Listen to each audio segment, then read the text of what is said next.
Setiap nama itu kan punya cerita ya. Tapi gimana kalau satu kota punya 4 cerita nama yang benar-benar berbeda? Nah, itulah Jakarta. Ini bukan cuma soal ganti label loh, tapi ini kisah tentang penaklukan, kemerdekaan, dan pencarian identitas yang kayaknya nggak ada habisnya. Jadi gimana sih ceritanya? Coba bayangin deh, setiap nama itu kayak babak baru dalam sebuah buku. Dan setiap kali ganti babak, itu artinya ada pergeseran kekuasaan yang super dramatis. Sebuah revolusi identitas yang membentuk DNA kota yang kita kenal sekarang. Nah, ini dia perjalanan kita dalam beberapa menit ke depan. Kita mulai dari pelabuhan rempah bernama Sunda Kelapa, lalu ke kota kemenangan Jayakarta, lanjut ke pusat kolonial Batavia, sampai akhirnya jadi Jakarta yang sekarang. Oke, kita mulai dari babak yang paling pertama. Oke, kita mundur jauh ke belakang ya. Jauh sebelum ada gedung-gedung pencakar langit, di muara Sungai Ciliwung, ada sebuah pelabuhan yang jadi gerbangnya Nusantara ke panggung dunia. Namanya Sunda Kelapa. Coba bayangin deh, aroma lada yang khas banget di udara. Disinilah pusatnya perdagangan kerajaan Sunda. Komoditas utamanya, lada, yang waktu itu dijuluki emas hitam. Harganya mahal banget, sampai bisa memikat pedagang dari seluruh dunia, termasuk orang-orang Portugis. Sunda Kelapa ini bisa dibilang adalah pintu gerbang rempah dunia pada masanya. Tapi ya namanya juga sejarah, era perdagangan yang relatif tenang ini nggak bertahan lama. Sebuah kekuatan baru muncul dan perebutan kekuasaan akan segera mengubah nasib pelabuhan ini. Untuk selamanya. Nah, catat tanggal ini baik-baik. 22 Juni 1527. Ini adalah hari di mana Fathahillah yang memimpin pasukan dari Demak dan Cirebon berhasil merebut Sunda Kelapa.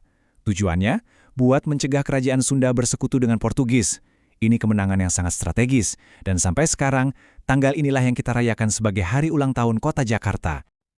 Untuk merayakan kemenangan besar ini, Fathahillah langsung mengganti nama kota. Dari Sunda Kelapa menjadi Jayakarta. Artinya, kota kemenangan yang gemilang. Ini bukan sekedar ganti nama ya, ini tuh kayak sebuah deklarasi kedaulatan dan kebanggaan. Keren kan? Sayangnya, masa kejayaan Jayakarta ini ternyata nggak lama. Ada kekuatan Eropa lain yang jauh lebih agresif datang, VOC dari Belanda. Dan pergeseran kekuasaannya pun total.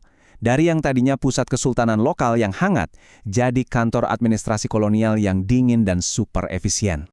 Di bawah komando Jan Peterson Coen, VOC itu nggak cuma menaklukkan, tapi mereka memusnahkan. Beneran, Jayakarta itu diratakan dengan tanah. Terus di atas puing-puingnya, mereka bangun kota baru bernama Batavia, lengkap dengan kanal dan benteng-benteng khas Belanda. Inilah pusat kendali baru kerajaan bisnis mereka di seluruh Asia. Oke, kita lompat 3 abad ke depan. Selama itu, kota ini dikenal sebagai Batavia. Tapi, di awal abad ke-20, angin perubahan mulai bertiup kencang banget. Semangat kemerdekaan bangkit, dan kota ini sekali lagi bersiap buat melepaskan identitas lamanya. Terus datanglah Perang Dunia Kedua. Tahun 1942, Jepang merebut Hindia Belanda, dan mereka melakukan langkah simbolis yang cerdas banget. Mereka hapus nama Batavia yang berbau kolonial, lalu mereka kembalikan ke akar lokalnya, menjadi Jakarta. Ini cara mereka buat mengambil hati rakyat Indonesia. Nah, setelah Indonesia merdeka, Jakarta resmi jadi ibu kota negara kita yang baru lahir. Ejaannya kemudian disempurnakan jadi Jakarta, dan statusnya dikukuhkan sebagai daerah khusus ibu kota atau DKI. Di bawah gubernur legendaris seperti Ali Sadikin, wajah Jakarta pun mulai diubah jadi kota metropolis yang modern. Dari ibu kota yang sederhana, Jakarta kemudian meledak. Populasi dan pembangunannya luar biasa. Dia jadi sebuah megacity. Tapi seperti biasa, pertumbuhan secepat kilat ini ada harganya. Dan tantangannya pun masif. Nggak bisa dipungkiri ya, Jakarta itu mesin uangnya Indonesia. Kawasan segitiga emasnya itu jantung keuangan negara.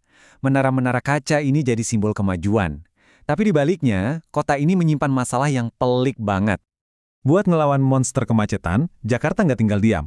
Dibangunlah infrastruktur yang ambisius. Ada jaringan busway Transjakarta yang luas, terus ada MRT yang canggih di bawah tanah, dan juga LRT. Semua ini adalah upaya raksasa biar kota ini nggak berhenti bergerak. Tapi ya itu, masalahnya ternyata jauh lebih besar dari sekedar macet. Ada banjir tahunan yang makin parah karena permukaan tanahnya terus turun, dan di antara gedung-gedung mewah, kesenjangan sosialnya kelihatan jelas. Inilah realitas sehari-hari buat jutaan warganya. Dengan semua masalah yang kayaknya udah mentok ini, pemerintah akhirnya ngambil langkah yang, wah, benar-benar mengejutkan. Sebuah keputusan radikal yang bakal membuka babak paling dramatis dalam sejarah Jakarta. Betul. Anda nggak salah dengar. Solusi yang diambil bukanlah membangun lebih banyak infrastruktur, tapi memindahkan seluruh ibu kota negara ke lokasi baru di Kalimantan, Nusantara. Ini adalah langkah monumental untuk memberi Jakarta ruang bernapas. Jadi, disinilah kita sekarang. Dari Sunda Kelapa, Jayakarta, Batavia, sampai Jakarta sang ibu kota. 4 nama, 4 identitas. Sekarang, mahkota ibu kota itu akan dilepas. Pertanyaan terbesarnya adalah, siapakah Jakarta di babak kelima nanti? Apa nama tak resmi yang akan disandangnya di masa depan? Menarik buat ditunggu.